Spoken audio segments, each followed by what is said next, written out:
ಕ್ರಿಸ್ತನಲ್ಲಿ ಪ್ರಿಯರೇ, ನಿಮ್ಮೆಲ್ಲರಿಗೂ ನಮ್ಮ ತಂದೆಯಾದ ದೇವರಿಂದಲೂ ನಮ್ಮ ಕರ್ತನಾದ ಯೇಸು ಕ್ರಿಸ್ತನಿಂದಲೂ ನಿಮಗೆ ಕೃಪೆಯೂ ಶಾಂತಿಯೂ ಆಗಲಿ. ಪ್ರಿಯರೇ, ನಮ್ಮ ದೇವರು ಒಳ್ಳೆಯವರು, ಒಳ್ಳೆ ಕುರುಬನಾಗಿ 2024 ನಮ್ಮನ್ನು ಕಾದು ಕಾಪಾಡಿ ನಮ್ಮ ಅಗತ್ಯತೆಗಳೆಲ್ಲವನ್ನು ಪೂರೈಸಿ ನಮ್ಮನ್ನು ಒಳ್ಳೆಯ ರೀತಿಯಲ್ಲಿ ನಡೆಸಿಕೊಂಡು ಬಂದಿದ್ದಾರೆ. ಈ ಹೊಸ ವರ್ಷವನ್ನು 2025 ಕೂಡ ದೇವರು ದಯಪಾಲಿಸಿದ ಕೃಪೆಗಾಗಿ ಆತನಿಗೆ ನಾನು ಹೆಚ್ಚಾದ ವಂದನೆಗಳನ್ನು ಸಲ್ಲಿಸ್ತೇನೆ. ಕ್ರಿಸ್ತನಲ್ಲಿ ಪ್ರಿಯರೇ, ನಿಮ್ಮೆಲ್ಲರಿಗೂ ಈ ಹೊಸ ವರ್ಷದ ಹಾರ್ದಿಕ ಶುಭಾಶಯಗಳು. ಈ ಹೊಸ ವರ್ಷದಲ್ಲಿ ದೇವರು ನಮಗೆ ಕೊಟ್ಟಿರುವ ಸತ್ಯವೇದದ ಜೀವಿಸ್ತಾ ಇರುವ ವಾಕ್ಯ ಏನಂದರೆ, ಯೋಹಾನನು ಬರೆದ ಸುವಾರ್ತೆ ಅಧ್ಯಾಯ 14 ವಾಕ್ಯ 15. ನೀವು ನನ್ನನ್ನು ಪ್ರೀತಿಸುವರಾದರೆ ನನ್ನ ಕಟ್ಟಳೆಗಳನ್ನು ಅಂದರೆ ನನ್ನ ಆಜ್ಞೆಗಳನ್ನು ನೀವು ಕೈಕೊಂಡು ನಡೆಯುವಿರಿ ಎಂದು ದೇವರು ಈ ಹೊಸ ವರ್ಷದ ವಾಕ್ಯವಾಗಿ ದೇವರು ನಮ್ಮ ಜೊತೆಗೆ ಮಾತನಾಡ್ತಾರೆ. ಪ್ರಿಯರೇ, ದೇವರನ್ನು ಪ್ರೀತಿಸೋದು ಹೇಗೆ ಅಂದರೆ, ಬರೀ ನಾವು ಚರ್ಚಿಗೆ ಬರುವುದು, ಆರಾಧಿಸುವುದು, ಕಾಣಿಕೆ ಕೊಡುವುದು, ಅದನ್ನು ಮುಖಾಂತರ ನಾವು ನಮ್ಮ ಪ್ರೀತಿಯನ್ನು ತೋರಿಸ್ತೇವೆ, ಅದೇ ಸರಿ ಎಂದು ನಾವು ಅಂದ್ಕೊಳ್ತೇವೆ. ಆದರೂ ಯೇಸು ಕರ್ತನು ತನ್ನ ಬಾಯಿಂದ ಹೇಳಿದ ಕಾರ್ಯ ಏನಂದರೆ, ನೀವು ನನ್ನನ್ನು ಪ್ರೀತಿಸುವುದಾದರೆ ನನ್ನ ಕಟ್ಟಳೆಗಳನ್ನು ನನ್ನ ಆಜ್ಞೆಗಳನ್ನು ನೀವು ಕೈಕೊಂಡು ನಡೆಯುವಿರಿ. ಯಾರು ಆಜ್ಞೆಗಳನ್ನು ಕೈಕೊಂಡು ನಡೆಯುತ್ತಾನೋ ಅವರೇ ನನ್ನನ್ನು ಪ್ರೀತಿಸುವವರು ಎಂದು ಅವರು ಅದೇ ಅಧ್ಯಾಯದಲ್ಲಿ 23ನೇ ವಾಕ್ಯದಲ್ಲಿ ಹೇಳುತ್ತಾರೆ. 24ರಲ್ಲಿ ಈ ರೀತಿಯಲ್ಲಿ ಹೇಳುತ್ತಾರೆ, ಯಾರು ನನ್ನನ್ನು ಪ್ರೀತಿಸುವುದಿಲ್ಲವೋ ಅವರು ನನ್ನ ಆಜ್ಞೆಗಳನ್ನು ಕೈಕೊಂಡು ನಡೆಯುವುದಿಲ್ಲ ಎಂದು ಹೇಳುತ್ತಾರೆ. ಹಂಗೆ ಇರುವಾಗ ದೇವರ ಆಜ್ಞೆಗಳನ್ನು ಕೈಕೊಂಡು ನಡೆಯುವವರೇ ದೇವರನ್ನು ಪ್ರೀತಿಸುವವರಾಗಿದ್ದಾರೆ. ಪ್ರಿಯರೇ, ಯೇಸು ಕರ್ತನೇ ದೇವರ ಆಜ್ಞೆಗಳನ್ನು ಹಿಂಬಾಲಿಸಿ ನಡೆಯುವುದಕ್ಕೆ, ದೇವರ ಕಟ್ಟಳೆಗಳನ್ನು ಕೈಕೊಂಡು ನಡೆಯುವುದಕ್ಕೆ ಮಾದರಿಯಾಗಿ ಇದ್ದಾರೆ. ತಂದೆಯಾದ ದೇವರು, ವಾಕ್ಯವಾಗಿರುವ ಯೇಸು ಕರ್ತನು, ಪವಿತ್ರ ಆತ್ಮನಾಗಿರುವ ದೇವರು, ಇದರಲ್ಲಿ ತ್ರಿಯೇಕ ದೇವರಾಗಿ ನಮ್ಮ ದೇವರು ಇದ್ದಾರೆ. ಇದರಲ್ಲಿ ನೀವು ನೋಡಿದರೆ, ತಂದೆಯಾದ ದೇವರು ನಮ್ಮನ್ನು ಪಾಪದಿಂದಲೂ ಶಾಪದಿಂದಲೂ ನಮ್ಮನ್ನು ರಕ್ಷಿಸುವುದಕ್ಕೋಸ್ಕರ ವಾಕ್ಯವಾಗಿರುವ ದೇವರನ್ನು ಈ ಲೋಕಕ್ಕೆ ಕಳುಹಿಸುತ್ತಾರೆ. ಅವರೇ ಮಗನಾಗಿ ಈ ಲೋಕದಲ್ಲಿ ಇಳಿದು ಬಂದ ಯೇಸು ಕರ್ತನು. ಯೇಸು ಕರ್ತನು ದೇವರ ಸ್ವರೂಪರಾಗಿ ಇದ್ದರು. ದೇವರಿಗೆ ಸಮಾನವಾಗಿ ಇರುವ ಅಮೂಲ್ಯ ಪದವಿಯನ್ನು ನಾನು ಬಿಡಲೊಲ್ಲೇನು ಎಂದು ಹೇಳದೆ, ಅವರು ತನ್ನನ್ನು ಬರಿದು ಮಾಡಿಕೊಂಡು ದಾಸನ ರೂಪದಲ್ಲಿ ಈ ಲೋಕದಲ್ಲಿ ಇಳಿದು ಬರುತ್ತಾರೆ. ದಾಸನ ರೂಪವನ್ನು ಅವರು ಧರಿಸಿಕೊಂಡು ಮನುಷ್ಯರಿಗೆ ಸದೃಶ್ಯನಾದನು. ಈಗ ಅವರು ಆಹಾರದಲ್ಲಿ ಮನುಷ್ಯನಾಗಿ ಕಾಣಿಸಿಕೊಂಡ ಆ ಸಮಯದಲ್ಲಿ ತನ್ನನ್ನು ತಗ್ಗಿಸಿಕೊಂಡು ಮರಣವನ್ನು ಅಂದರೆ ಶಿಲುಬೆಯ ಮರಣವನ್ನು ಕೊಂದುವಷ್ಟು ಅವರು ವಿಧೇಯರಾದನು. ಅವರು 3ನೇ ದಿವಸ ಜೀವಿತರಾಗಿ ಎದ್ದು ಬರುತ್ತಾರೆ. ಅವರು ಜೀವಿಸ್ತಾ ಇರುವ ದೇವರಾಗಿ ಇದ್ದಾರೆ. ಆದ್ದರಿಂದ ಅವರಿಗೆ ಶ್ರೇಷ್ಠವಾದ ನಾಮವನ್ನು ತಂದೆಯಾದ ದೇವರು ದಯಪಾಲಿಸಿದರು ಎಂದು ನಾವು ನೋಡುತ್ತೇವೆ. ಯೇಸು ಕರ್ತನೆ ನಮಗೆ ಕಟ್ಟಳೆಗಳನ್ನು ಕೈಕೊಂಡು ನಡೆಯುವುದಕ್ಕೆ ಒಳ್ಳೆಯ ಮಾದರಿಯಾಗಿ ಇದ್ದಾರೆ. ಪ್ರಿಯರೇ, ಈ ಸಮಯದಲ್ಲಿ ನಾವು ಕೂಡ ಯಾವುದ್ಯಾವುದು ಕಟ್ಟಳೆಗಳನ್ನು ಹಿಂಬಾಲಿಸಬೇಕೆಂದು ನಾವು ಸತ್ಯವೇದ ಮುಖಾಂತರ ಧ್ಯಾನಿಸಿದ್ದೇವೆ. ಮೊದಲನೇದಾಗಿ ಯೇಸು ಕರ್ತನು ಹೇಳಿದರು, ನೀವು ನನ್ನನ್ನು ನಂಬಿರಿ. ನೀವು ನಂಬಿಕೆ ಇಡುವುದರಿಂದ ನೀವು ನಾಶವಾಗದೆ ರಕ್ಷಣೆ ಹೊಂದಿ ನಿತ್ಯ ಜೀವನವನ್ನು ನೀವು ಪಡೆದುಕೊಳ್ಳುವಿರಿ ಎಂದು ಯೋಹಾನ 3:16 ಹೇಳಿದರು. ಆದ್ದರಿಂದ ನಾವು ದೇವರಲ್ಲಿ ನಂಬಿಕೆ ಇಡಬೇಕು. ಎಲ್ಲ ಸಮಯದಲ್ಲೂ ಎಲ್ಲ ಏರಿಳಿಕೆಗಳಿಗೂ ನಾವು ದೇವರಲ್ಲಿ ನಂಬಿಕೆ ಇಟ್ಟು ನಾವು ಬದುಕಬೇಕು. ಆ ನಂಬಿಕೆಯಲ್ಲಿ ನೆಲೆಗೊಂಡು ಇರಬೇಕು. ಇದು ಮೊದಲನೇ ಕಟ್ಟಳೆ. ಎರಡನೇದಾಗಿ ಇರುವ ಕಟ್ಟಳೆ ಏನಂತಾರೆ, ನಾವು ಯೇಸು ಕರ್ತನು ತೋರಿಸಿದ ಮಾದರಿ ಹಾಗೆ ನಾವು ಬದುಕಬೇಕು. ಯೇಸು ಕರ್ತನು ಶಿಷ್ಯರ ಕಾಲುಗಳನ್ನು ತೊಳೆದು ಅವರು ತೋರಿಸಿದ್ದರು. ನಾನು ಹೇಗೆ ವಿನಮ್ರರಾಗಿ ಇದ್ದೇನೋ ಅದೇ ರೀತಿಯಲ್ಲಿ ನೀವು ವಿನಮ್ರರಾಗಿರಿ. ನಿಮ್ಮಲ್ಲಿ ನಮ್ರತೆ ಬೇಕು. ನಿಮ್ಮಲ್ಲಿ ಹೆಮ್ಮೆ ಅಹಂಕಾರ ಇರಬಾರದು. ನೀವು ಅದೆಲ್ಲವನ್ನು ತ್ಯಜಿಸಿಬಿಟ್ಟು ವಿನಮ್ರ ಉಳ್ಳವರಾಗಿ ಇರ್ರಿ ಎಂದು ದೇವರು ಎರಡನೇದಾಗಿ ಇರುವ ಕಟ್ಟಳೆಯನ್ನು ಕೊಟ್ಟರು. ಮೂರನೇದಾಗಿ ಇರುವ ಕಟ್ಟಳೆ ಏನಂತ ನಾವು ನೋಡಿದರೆ, ಯೋಹನ್ನ 15:12 ನಾನು ನಿಮ್ಮನ್ನು ಪ್ರೀತಿಸುವ ಹಾಗೆ ನೀವು ಒಬ್ಬರನ್ನೊಬ್ಬರು ಪ್ರೀತಿಸಬೇಕು ಎಂದು ಹೇಳಿದರು. ಯೇಸು ಕರ್ತನು ಹೇಳಿದ ಈ ಕಟ್ಟಳೆ ಬಹಳ ಪ್ರಾಮುಖ್ಯವಾದ ಕಟ್ಟಳೆ. ನಾವು ನಮ್ಮನ್ನು ಪ್ರೀತಿಸುವ ಹಾಗೆ, ನಾವು ದೇವರು ನಮ್ಮನ್ನು ಪ್ರೀತಿಸುವ ಹಾಗೆ ಇತರರನ್ನು ಪ್ರೀತಿಸುವಾಗಲೂ, ನಾವು ನಮ್ಮನ್ನು ಪ್ರೀತಿಸುವ ಹಾಗೆ ಇತರರನ್ನು ಪ್ರೀತಿಸುವಾಗಲೂ ನಾವು ಕೊಲೆ ಮಾಡುವುದಿಲ್ಲ, ಕಳ್ಳತನ ಮಾಡುವುದಿಲ್ಲ, ವ್ಯಭಿಚಾರ ಮಾಡುವುದಿಲ್ಲ, ಸುಳ್ಳು ಸಾಕ್ಷಿ ಹೇಳುವುದಿಲ್ಲ, ಇದರ ಸೊತ್ತಿಗೆ ಇದರ ಯಾವುದು ವಸ್ತುಗಳಿಗೂ ನಾವು ಆಸೆ ಪಡುವುದಿಲ್ಲ.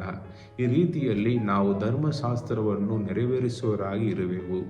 ಪ್ರೀತಿಯ ಪ್ರಥಮ ಕಟ್ಟಳೆಯಾಗಿ ಇರುವುದರಿಂದ ನಾವು ಪ್ರೀತಿಯಲ್ಲಿ ನೆಲೆಗೊಂಡಿರಬೇಕು. ನಾವು ಒಬ್ಬರನ್ನೊಬ್ಬರು ಆ ರೀತಿಯಲ್ಲಿ ಪ್ರೀತಿಸಿದರೆ ನಾವು ದೇವರ ಶಿಷ್ಯರಾಗಿ ಇರುವೆವು.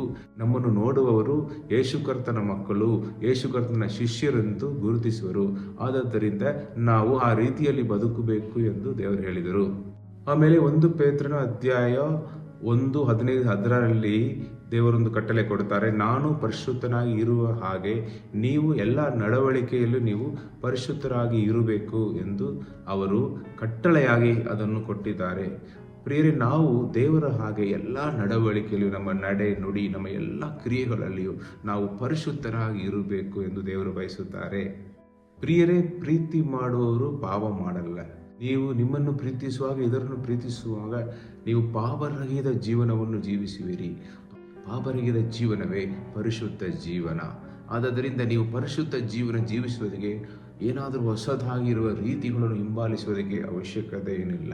ನೀವು ಸರಿಯಾಗಿ ಪ್ರೀತಿಸಿದರೆ ಸಾಕು, ನೀವು ಪರಿಶುದ್ಧರಾಗಿ ಬದುಕುವಿರಿ. ಆಮೇಲೆ ಲೂಕನು 22:42 ನಾವು ನೋಡುವಾಗ ಅಲ್ಲಿ ಯೇಸು ಕರ್ತನು ಗೆತ್ಸೆಮನೆಯಲ್ಲಿ ಒಂದು ಪ್ರಾರ್ಥನೆ ಮಾಡುತ್ತಾರೆ. ನನ್ನ ಚಿತ್ತ ಅಲ್ಲ, ನಿಮ್ಮ ಚಿತ್ತ ನನ್ನಲ್ಲಿ ನೆರವೇರಲಿ ಎಂದು ಅಲ್ಲಿ ಯೇಸು ಕರ್ತನು ಪ್ರಾರ್ಥನೆ ಮಾಡಿ ತನ್ನ ಜೀವನವನ್ನು ಒಪ್ಪಿಸಿಕೊಡುವುದನ್ನು ನೋಡುತ್ತೇವೆ.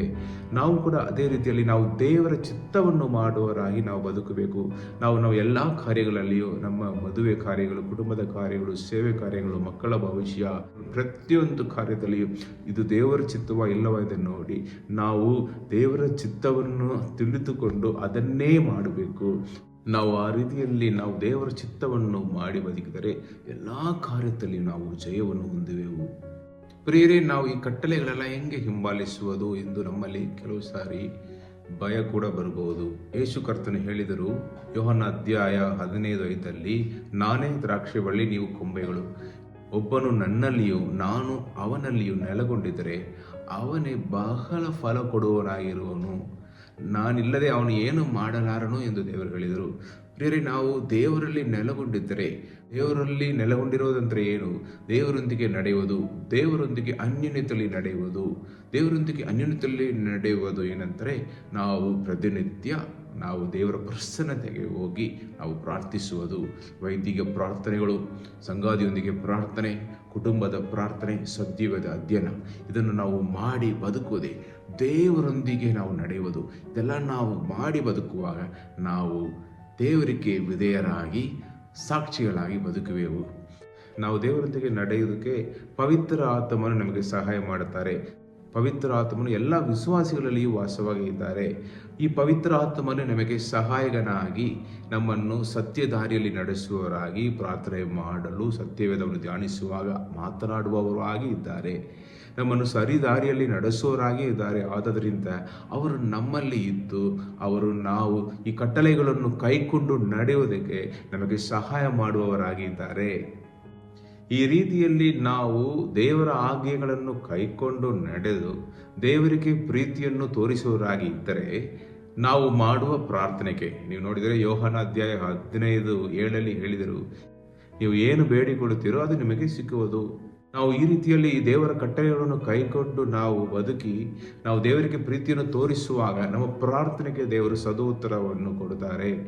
ನಮಗೆ ಎಷ್ಟು ದೊಡ್ಡ ಸಮಸ್ಯೆಗಳು ನಾವು ಒಂದು ವೇಳೆ ನಮ್ಮ ಜೀವನದಲ್ಲಿ ನಾವು ಎದುರಿಸಿದ್ದರೂ, ರೋಗಗಳು, ಕಷ್ಟಗಳು, ಸಾಲ ಸಮಸ್ಯೆಗಳು, ತಡೆಯಾಗಿರುವ ಕಾರ್ಯಗಳು, ಮದುವೆ, ಮಕ್ಕಳ ಭವಿಷ್ಯ, ಮಗುಗಾಗಿ ನಾವು ಮಾಡುವ ಪ್ರಾರ್ಥನೆಗಳು, ಕುಟುಂಬದಲ್ಲಿ ಸಮಾಧಾನಕ್ಕಾಗಿ ನಾವು ಮಾಡುವ ಪ್ರಾರ್ಥನೆ, ಮಕ್ಕಳಿಗಾಗಿ ನಾವು ಮಾಡುವ ಪ್ರಾರ್ಥನೆ, ಸೇವೆ ಕಾರ್ಯಗಳಿಗಾಗಿ ನಾವು ಮಾಡುವ ಪ್ರಾರ್ಥನೆ, ದೆವ್ವ ಕಾಟದಿಂದ ಬಿಡುಗಡೆ, ಸಾಲ ಸಮಸ್ಯೆಗಳಿಂದ ಬಿಡುಗಡೆ, ವಿದ್ಯಾಭ್ಯಾಸಕ್ಕೋಸ್ಕರ ನಮಗೆ ಬೇಕಾದ ಜ್ಞಾನ, ಬುದ್ಧಿ, ತಿಳುವಳಿಕೆ, ವ್ಯಾಪಾರದಲ್ಲಿ ಅಭಿವೃದ್ಧಿ, ಇದು ಎಲ್ಲ ಕಾರ್ಯದಲ್ಲಿಯೂ ದೇವರು ನಮ್ಮ ಪ್ರಾರ್ಥನೆಯನ್ನು ಕೇಳಿ ನಮಗೆ ಸದೋತ್ತರವನ್ನು ಕೊಟ್ಟು ನಮಗೆ ಸಮೃದ್ಧಿಯಾದ ದಿವಸಗಳನ್ನು ನೋಡುವ ಹಾಗೆ ದೇವರು ನಮಗೆ ಸಹಾಯ ಮಾಡುವರು, ಸಾಕ್ಷಿಯಾಗಿ ನಿಲ್ಲಿಸುವರು. ಅದರ ಮುಖಾಂತರ ದೇವರ ನಾಮಕ್ಕೆ ಮಹಿಮೆ ಉಂಟಾಗುವುದು.